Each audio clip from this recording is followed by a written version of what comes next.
Bay Area housing prices are so expensive, in part because we live in a tremendous job market. The Bay Area drives a tremendous economy in terms of jobs, but there is also, as part of that, a huge jobs housing imbalance.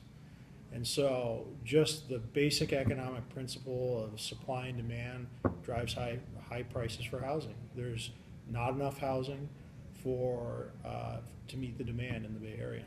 I would seek a way to change the abuse and misuse of the CEQA process. New housing projects are hijacked by the CEQA process over and over again, by special interest groups, by people that are promoting their own personal self-interests in one way or the other.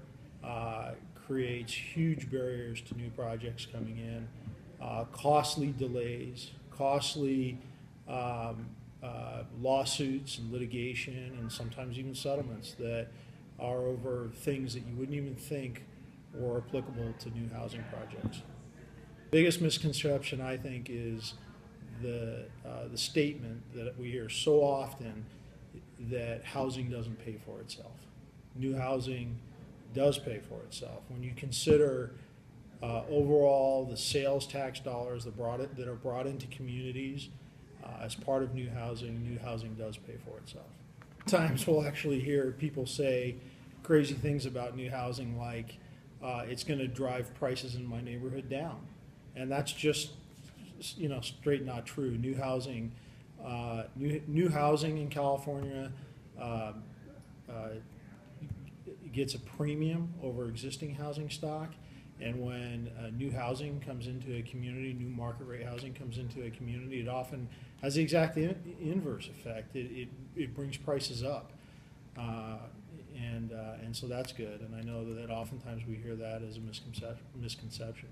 So the single biggest barrier to new housing in the Bay Area is the public process. It's the process of leading a project through the approvals, through the CEQA, the California Environmental Quality Act.